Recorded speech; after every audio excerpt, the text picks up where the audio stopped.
Gusto nyo rin ba yung gantong pagkakaluto ng isda? Malasa, masarap? Tara, huwag na nating patagalin, lutuin na natin.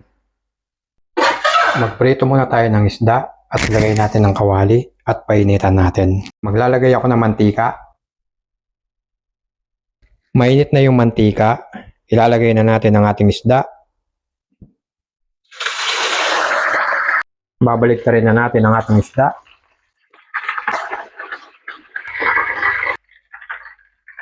Ayan po, ready na po yung ating mga ingredients na gagamitin sa ating pagluto. Yan, lagay ko yung kawali. Maglalagay ako ng konting mantika. Mga 2 kutsarang mantika, okay na yan.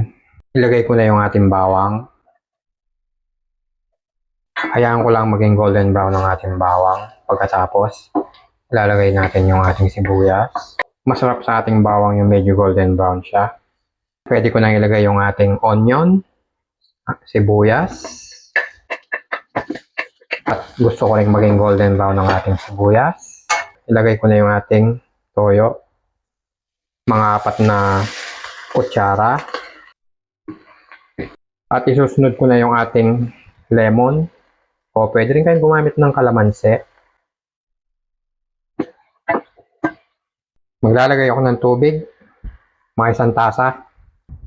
Maglalagay din tayo ng 1 kutsarang oyster sauce. Pwede na yan. Maglalagay tayo ng paminta, durog. Maglalagay tayo ng 1 kutsarang sugar, asukal, para mag-balance yung ating toyo at lemon na ating nilagay. Ayan, haluin ko lang. Titikman ko muna.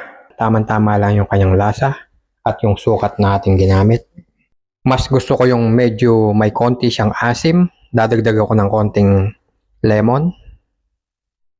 Depende sa inyo kung gusto nyong medyo maasim or medyo maalat ng konti. Nasa inyo yon, sa inyong panlasa. Pag gusto nyong medyo maalat ng konti, dagdagan nyo lang ng konting asin. Ayan, ilalagay ko na yung ating isda.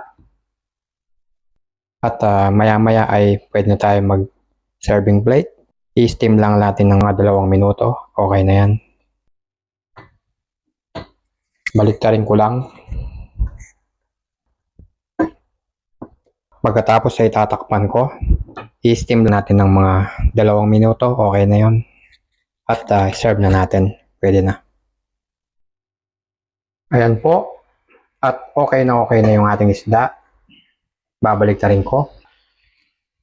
Natutuyo na yung ating sauce. At mukhang masarap na to. Pwede pa kayo maglagay ng inyong toppings na sibuyas kung gusto nyo. Pero sa akin okay na to. Marami na yung nailagay kong sibuyas sa ating paggisa. Kaya ready to serve na to. Ayan na ang ating ulam for today.